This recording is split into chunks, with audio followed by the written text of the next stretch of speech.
Thank you, Mr. Speaker. Sir, Mr. Speaker, I think we've been down this path quite a few times now, today and yesterday. But just to reiterate, I think there's a general level of misunderstanding by members of the opposition when they say that those who are ineligible for social welfare payments, that's understandable, or FNPF assistance.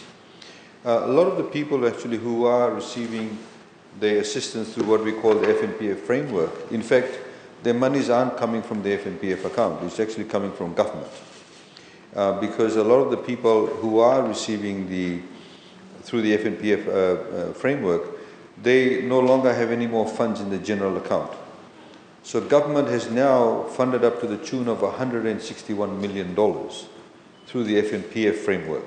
So I think that really needs to be understood by the Honourable Member, that government is funding it directly. And this includes, of course, Mr. Speaker, sir, those who have been receiving $220 a fortnight since June of last year, those who are receiving what we call on reduced hours, so some people who instead of working 5 days a week, they're working 2 days or 1 day or 3 days.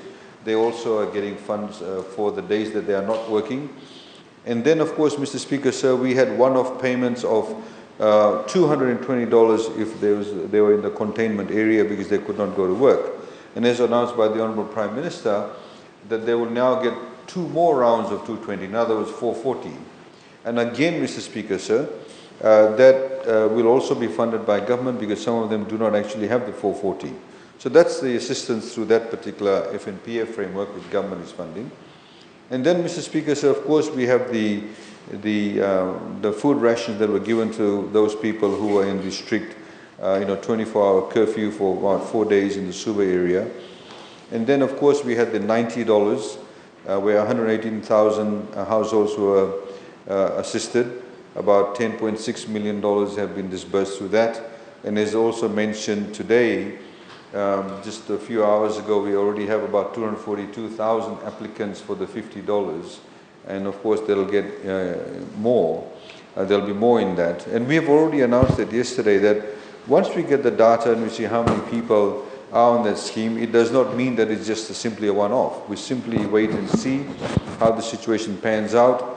If borders open, more people are going back to work, or something adverse happens, then of course we can roll out more programs through that particular scheme.